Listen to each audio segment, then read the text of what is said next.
लीजिए सुनिए मुंशी प्रेमचंद के लिखे कथा संग्रह मानसरोवर 8 की कहानी खून सफेद। मेरी यानी समीर गोस्वामी की आवाज में। चैत का महीना था, लेकिन वे खलिहान जहां अनाज की ढेरियां लगी रहती थी, पशुओं के शरण स्थल बने हुए थे। जहां घरों से फाग और बसंत की अलाप सुनाई पड़ती, आज भाग्य का रौना था। सारा चौमासा बीत गया, पानी की एक बूंद न गिरी। जेठ में एक बार मूसलाधार वृष्टि हुई थी। किसान फूले न समाये, खरीफ की फसल बो दी, लेकिन इंद्रदेव ने अपना सर्वस्व शायद एक ही बार लुटा दिया था। पौधे उगे, बढ़े और फिर सूख गए। गोचर भूमि में घास न उगी। बादल आते, घटाएं उमड़ती। ऐसा मालूम होता कि जल थल एक हो जाएगा, परंतु वे आशा की नहीं, दुख की घटाएं थीं। किसानों ने बहुतेरे जप तप किए, ईंट और पत्थर देवी देवताओं के नाम से पुजाए, बलिदान किए, पानी की अभिलाषा में रक्त के पनाले बह गए, लेकिन इंद्रदेव किसी तरह न पसीजे। न खेतों में पौधे थे, न गोचरों में घास, न तालाबों में पानी। बड़ी मुसीबत का सामना था। जिधर देखिए धूल उड़ रही थी। दरिद्रता और क्षुधा पीड़ा के दारुण दृश्य दिखाई देते थे। लोगों ने पहले तो गहने और बर्तन गिरवी रखे और अंत में बेच डाले। फिर जानवरों की बारी आई, और जब जीविका का अन्य कोई सहारा न रहा, तब जन्मभूमि पर जान देने वाले किसान बाल बच्चों को लेकर मजदूरी करने निकल पड़े। अकाल पीड़ितों की सहायता के लिए कहीं कहीं सरकार की सहायता से काम खुल गया था। बहुतेरे वहीं जाकर जमे। जहां जिसको सुभीता हुआ वो उधर ही जा निकला। संध्या का समय था। जादू राय थका मांदा आकर बैठ गया और स्त्री से उदास होकर बोला, दरखास्त नामंजूर हो गई। ये कहते कहते वो आंगन में जमीन पर लेट गया। उसका मुख पीला पड़ रहा था और आंतें सिकुड़ी जा रही थी। आज 2 दिन से उसने दाने की सूरत नहीं देखी। घर में जो कुछ विभूति थी, गहने कपड़े बर्तन भांडे, सब पेट में समा गए। गांव का साहूकार भी पतिव्रता स्त्रियों की भांति आंखें चुराने लगा। केवल तकावी का सहारा था, उसी के लिए दरखास्त दे दी, लेकिन आज वो भी नामंजूर हो गई। आशा का झिलमिलाता हुआ दीपक बुझ गया। देवकी ने पति को करुण दृष्टि से देखा। उसकी आंखों में आंसू उमड़ आए। पति दिन भर का थका मांदा घर आया है, उसे क्या खिलावे। लज्जा के मारे वो हाथ पैर धोने के लिए पानी भी न लाई। जब हाथ पैर धोकर आशा भरी चितवन से वो उसकी ओर देखेगा, तब वो उसे क्या खाने को देगी। उसने आज कई दिन से दाने की सूरत नहीं देखी थी, लेकिन इस समय उसे जो दुख हुआ वो क्षुधातुरता के कष्ट से कई गुना अधिक था। स्त्री घर की लक्ष्मी है। घर के प्राणियों को खिलाना पिलाना वो अपना कर्तव्य समझती है, और चाहिए उसका अन्याय ही क्यों न हो, लेकिन अपनी दीनहीन दशा पर जो मानसिक वेदना उसे होती है, वो पुरुषों को नहीं हो सकती। हठात उसका बच्चा साधो नींद से चौंका और मिठाई के लालच में आकर बाप से लिपट गया। इस बच्चे ने आज प्रातःकाल चने की रोटी का एक टुकड़ा खाया था, और तब से कई बार उठा और कई बार रोते रोते सो गया। 4 वर्ष का नादान बच्चा, उसे वर्षा और मिठाइयों से कोई संबंध नहीं दिखाई देता था। जादू राय ने उसे गोद में उठा लिया, उसकी ओर दुख भरी दृष्टि से देखा। गर्दन झुक गई और हृदय पीड़ा आंखों में न समा सकी। दूसरे दिन ये परिवार भी घर से बाहर निकला। जिस तरह पुरुषों के चित्त से अभिमान और स्त्री की आंख से लज्जा नहीं निकलती, उसी तरह अपनी मेहनत से रोटी कमाने वाला किसान भी मजदूरी की खोज में घर से बाहर नहीं निकलता। लेकिन हाँ, पापी पेट, तू सब कुछ कर सकता है। मान और अभिमान, ग्लानि और लज्जा, ये सब चमकते हुए तारे तेरी काली घटाओं में छिप जाते हैं। प्रभात का समय था। वे दोनों विपत्ति के सताए घर से निकले। जादू राय ने लड़के को पीठ पर लिया। देवकी ने फटे पुराने कपड़ों की वो गठरी सिर पर रखी जिस पर विपत्ति को भी तरस आता। दोनों की आंखें आंसुओं से भरी थीं।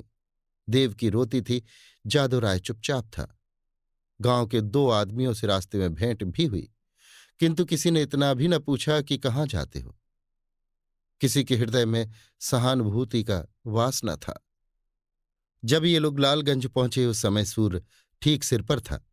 देखा, मीलों तक आदमी ही आदमी दिखाई देते थे, लेकिन हर चेहरे पर दीनता और दुख के चिन्ह झलक रहे थे। बैसाख की जलती हुई धूप थी। आग के झोंके जोर जोर से हरहराते हुए चल रहे थे। ऐसे समय में हड्डियों के अगणित ढांचे, जिनके शरीर पर किसी प्रकार का कपड़ा न था, मिट्टी खोदने में लगे हुए थे। मानो वो मरघट भूमि थी, जहां मुर्दे अपने हाथों अपनी कब्रें खोद रहे थे। बूढ़े और जवान, मर्द और बच्चे, सब के सब ऐसे निराश और विवश होकर काम में लगे हुए थे, मानो मृत्यु और भूख उनके सामने बैठी घूर रही है। इस आफत में न कोई किसी का मित्र था, न हितु। दया, सहृदयता और प्रेम, ये सब मानवीय भाव हैं जिनका कर्ता मनुष्य है। प्रकृति ने हमको केवल एक भाव प्रदान किया है, और वो स्वार्थ है। मानवीय भाव बहुधा कपटी मित्रों की भांति हमारा साथ छोड़ देते हैं, पर ये ईश्वर प्रदत्त गुण कभी हमारा गला नहीं छोड़ता। 8 दिन बीत गए। संध्या समय काम समाप्त हो चुका था। डेरे से कुछ दूर आम का एक बाग था। वहीं एक पेड़ के नीचे जादूराय और देवकी बैठी हुई थी। दोनों ऐसे क्रश हो रहे थे कि उनकी सूरत नहीं पहचानी जाती थी। अब वो स्वाधीन कृषक नहीं रहे। समय के हेर फेर से आज दोनों मजदूर बन बैठे हैं। जादव राय ने बच्चे को जमीन पर सुला दिया। उसे कई दिन से बुखार आ रहा है। कोमल सा चेहरा मुरझा गया। देवकी ने धीरे से हिलाकर कहा, बेटा आंखें खोलो, देखो सांझ हो गई। साधु ने आंखें खोल दी। बुखार उतर गया था। बोला, क्या हम घर आ गए मां? घर की याद आ गई। देवकी की आंखें डबडबा आईं। उसने कहा, नहीं बेटा, तुम अच्छे हो जाओगे तो घर चलेंगे। उठकर देखो कैसा अच्छा बाग है। साधु मां के हाथों के सहारे उठा और बोला, मां, मुझे बड़ी भूख लगी है, लेकिन तुम्हारे पास तो कुछ नहीं है। मुझे क्या खाने को दोगी? देवकी के हृदय में चोट लगी, पर धीरज धर के बोली, नहीं बेटा, तुम्हारे खाने को मेरे पास सब कुछ है। तुम्हारे दादा पानी लाते हैं, तुम्हें नरम नरम रोटियां अभी बनाए देती हूं। साधु ने मां की गोद में सिर रख लिया और बोला, मां, मैं ना होता तो तुम्हें इतना दुख तो ना होता। ये कहकर वो फूट फूट कर रोने लगा। ये वही बेसमझ बच्चा है जो 2 सप्ताह पहले मिठाइयों के लिए दुनिया सिर पर उठा लेता था। दुख और चिंता ने कैसा अनर्थ कर दिया है। ये विपत्ति का फल है। कितना दुखपूर्ण, कितना करुणाजनक व्यापार है। इसी बीच में कई आदमी लालटेन लिए हुए वहां आए। फिर गाड़ियां आईं। उन पर डेरे और खेमे लदे हुए थे। दम के दम में वहां खेमे पड़ गए। सारे बाग में चहल पहल नजर आने लगी। देव की रोटियां सेक रही थी। साधु धीरे धीरे उठा और आश्चर्य से देखता हुआ एक डेरे के नजदीक जाकर खड़ा हो गया। पादरी मोहनदास खेमे से बाहर निकले तो साधु ने खड़ा दिखाई दिया। उसकी सूरत पर उन्हें तरस आ गया। प्रेम की नदी उमड़ आई। बच्चे को गोद में लेकर खेमे में एक गद्देदार कोच पर बैठा दिया और तब उसे बिस्कुट और केले खाने को दिए। लड़के ने अपनी जिंदगी में इन स्वादिष्ट चीजों को कभी न देखा। बुखार की बेचैन करने वाली भूख अलग मार रही थी। उसने खूब मन भर खाया और तब कृतज्ञ नेत्रों से देखते हुए पादरी साहब के पास जाकर बोला, तुम हमको रोज ऐसी चीजें खिलाओगे? पादरी साहब इस भोलेपन पर मुस्कुरा के बोले, मेरे पास इससे भी अच्छी अच्छी चीजें हैं। इस पर साधु राय ने कहा, अब मैं रोज तुम्हारे पास आऊंगा। मां के पास ऐसी अच्छी चीजें कहाँ? वो तो मुझे चने की रोटियां खिलाती है। उधर देवकी ने रोटियां बनाई और साधु को पुकारने लगी। साधु ने मां के पास जाकर कहा, मुझे साहब ने अच्छी अच्छी चीजें खाने को दी हैं। साहब बड़े अच्छे हैं। देवकी ने कहा, मैंने तुम्हारे लिए नरम नरम रोटियां बनाई हैं, आओ तुम्हें खिलाऊं। साधु बोला, अब मैं ना खाऊंगा।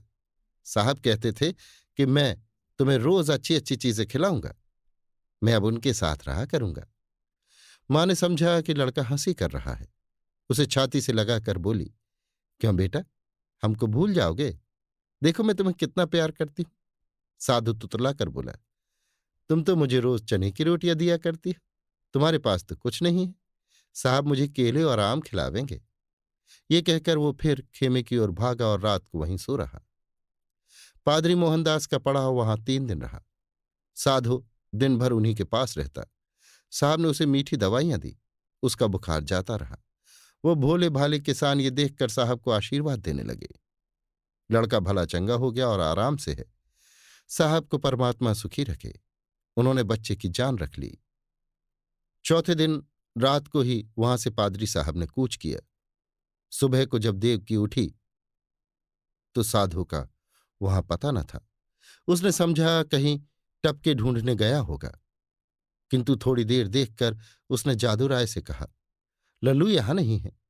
उसने भी यही कहा, यहीं कहीं टपके ढूंढता होगा। लेकिन जब सूरज निकल आया और काम पर चलने का वक्त हुआ, तब जादूराय को कुछ संशय हुआ। उसने कहा, तुम यहीं बैठी रहना, मैं अभी उसे लिए आता हूं। जादूराय ने आसपास के सब बागों को छान डाला और अंत में जब 10 बज गए तो निराश लौट आया। साधु ना मिला। ये देखकर देव की ढांडें मार कर रोने लगी। फिर दोनों अपने लाल की तलाश में निकले। अनेक विचार चित्त में आने जाने लगे।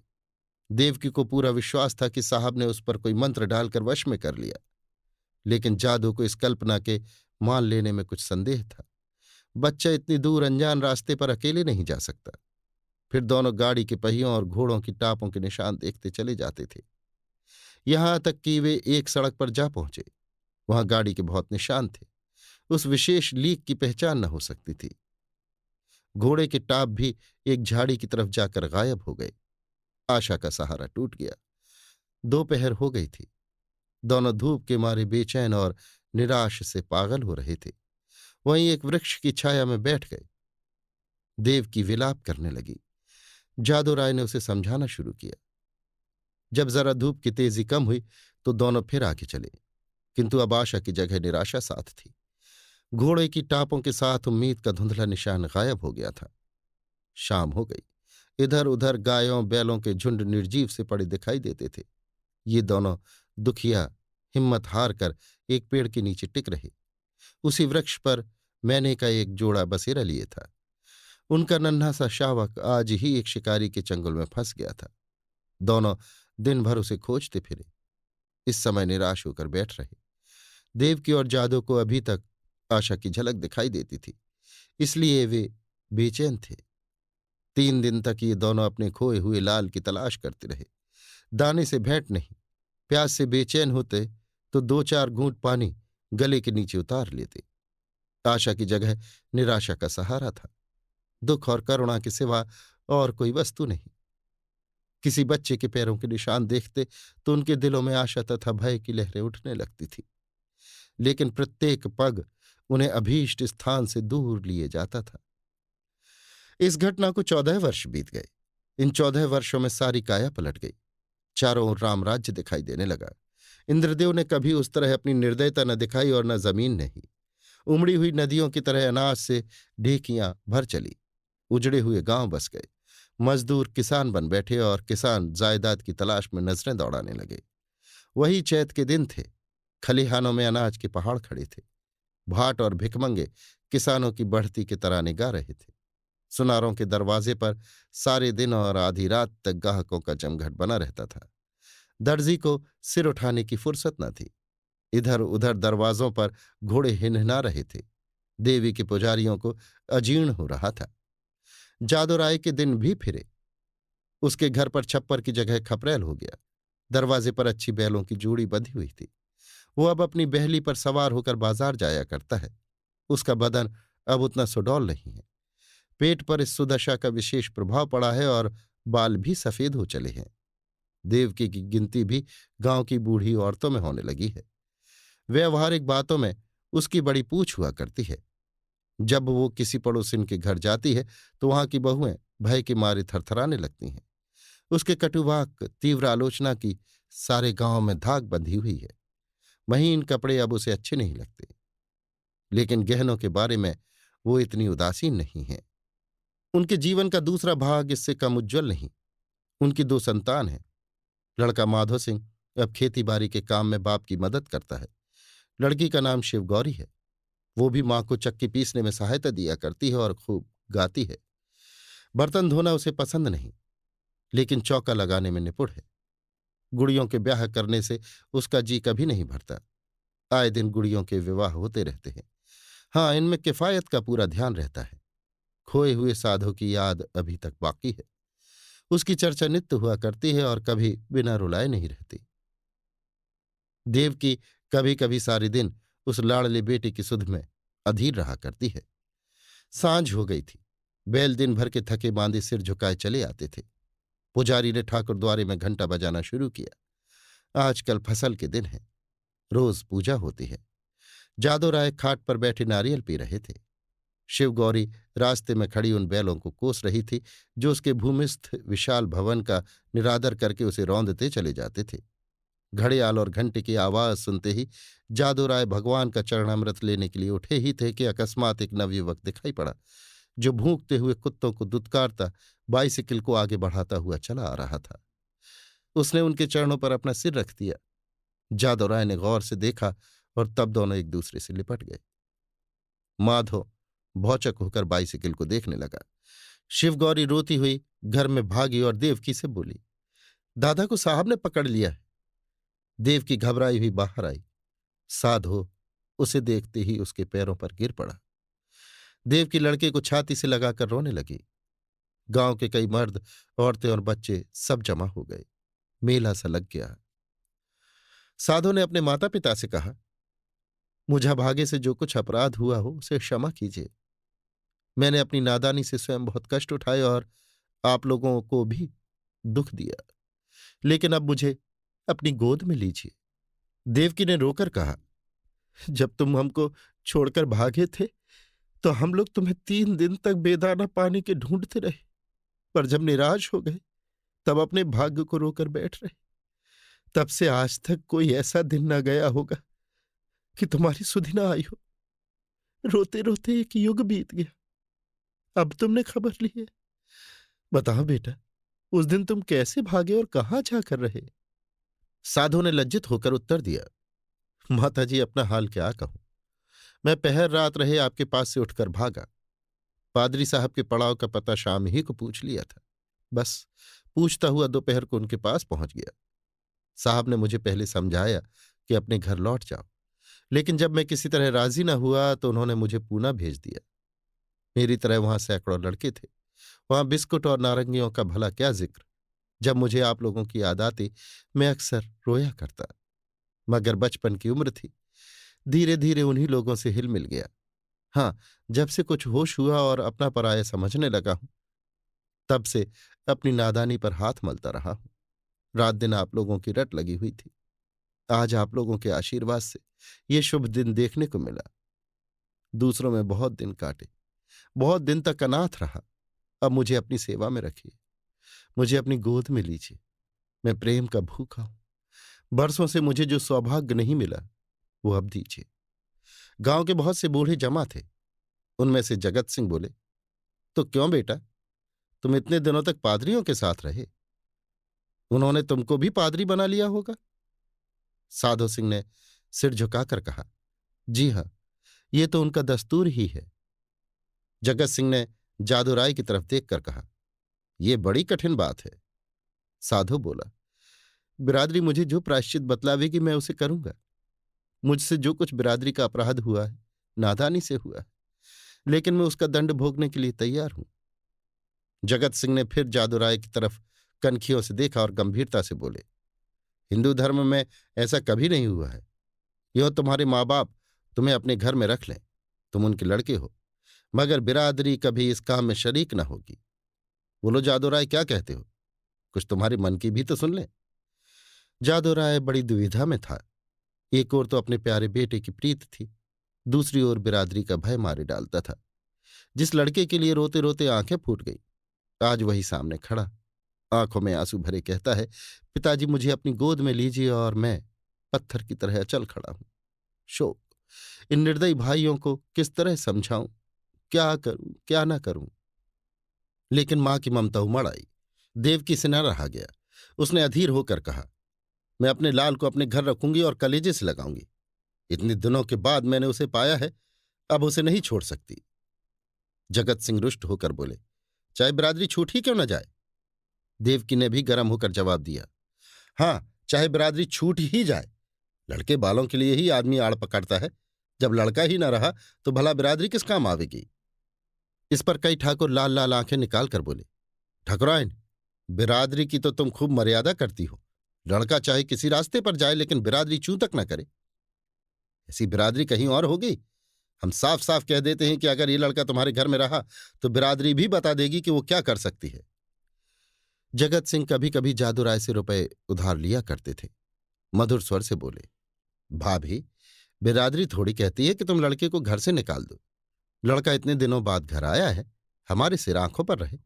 बस जरा खाने पीने और छूत छात का बचाव बना रहना चाहिए।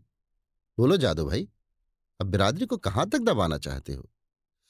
जादू राय ने साधु की तरफ करुणा भरे नेत्रों से देखकर कहा, बेटा, जहां तुमने हमारे साथ इतना सलूक किया है, वहां जगत भाई की इतनी कही और मान लो। साधु ने कुछ तीक्ष्ण शब्दों में कहा, क्या मान लूं? यही कि अपनों में गैर बनकर रहूं, अपमान सहूं, मिट्टी का घड़ा भी मेरे छूने से अशुद्ध हो जाए? ना, ये मेरा किया ना होगा।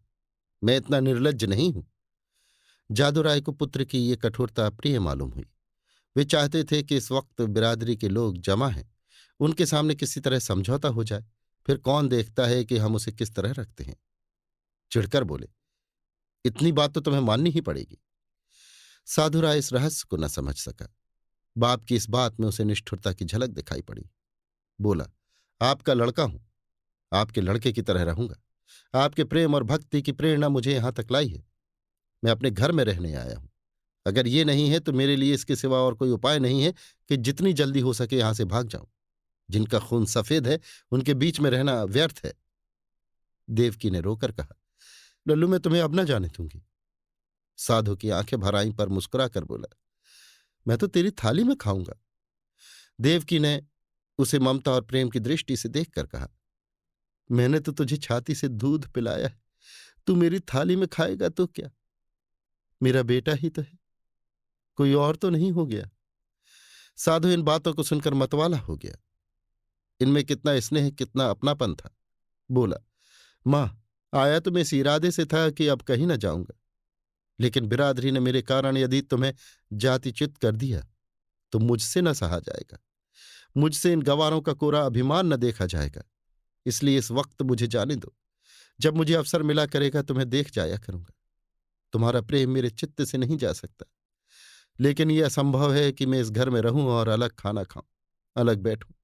इसके लिए मुझे क्षमा करना। देव की घर में से पानी लाई। साधु मुंह हाथ धोने लगा।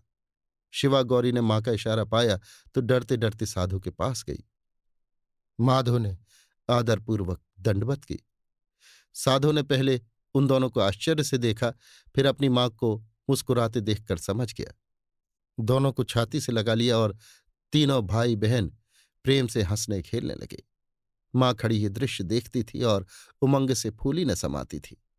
जलपान करके साधु ने बाइसिकल संभाली और माँ बाप के सामने सिर झुकाकर चल खड़ा हुआ।